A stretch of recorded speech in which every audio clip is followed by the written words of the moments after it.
everyone. I'm here for sharing my my filing for applications for citizenship. So I have experience for studying so much hard, guys. So super hard ang almost po mga many months po nag-study ako ng form of N400 naturalization po. It's kasi para prepared ako pagpunta sa interview. Alam mo na hindi tayo mga foreigner, so kailangan natin train sarili, mag-practice kasi hindi tayo fluent sa mga English. So ito po ang gawa ko po, nag-study po ako sa mga nagkukuha po ako ng mga idea sa YouTube. Ayan. Kinukunan ko yung mga practice about the interview at saka yung definitions at saka yung yung mga about sa informations about you, that lahat ng gawin mo sa preparation sa interview, yung test at saka reading and writing. So yun, nire-review ko din para familiar ko yung mga tinatanong, ganun.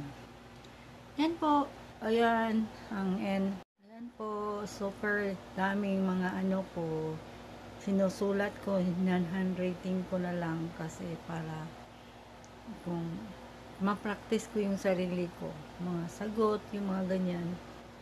Okay. Para lang meron kang, hindi ka ngangangahan doon sa interview. Kasi hindi natin language yan eh. So, hirap. Ang hirap pag hindi natin, sa yung mga test ng government test, kailangan yung pinag-aralan ko, yung civic test. Ayan, sinusulat ko yung mga civic test na 100 civic test nila sa government sa US. Ayan, ito po. I will share you soon kasi malapit na po ang interview. Ka-receive ko lang first week of February yung notice ng appointment letters ko sa USCIS at saka ayan, for March 3 gonna have my my interview. So tingnan natin, sana hopefully I could pass kasi guys, so sinasabi ng mister ko almost na daw half a years na yung pag-study ko. Posible naman hindi ako makapasa. Oh my gosh, yes. But still na hindi pa rin ako confident sa sarili ko.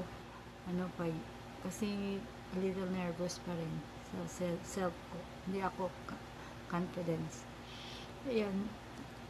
Kailangan ko ng more ideas sa mga iba.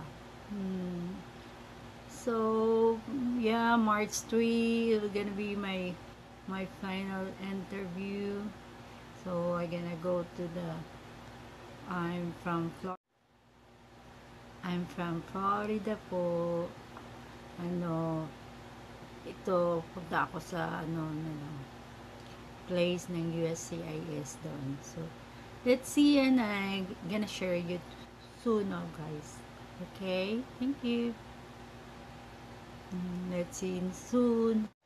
Guys, this is the USC, I guess, immigrations. I'm here for my US citizenship interview. This is the place. I'm very ready for my interview about the government.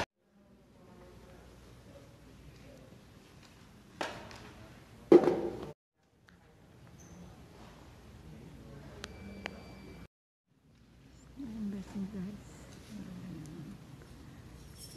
And then already take my citizenship.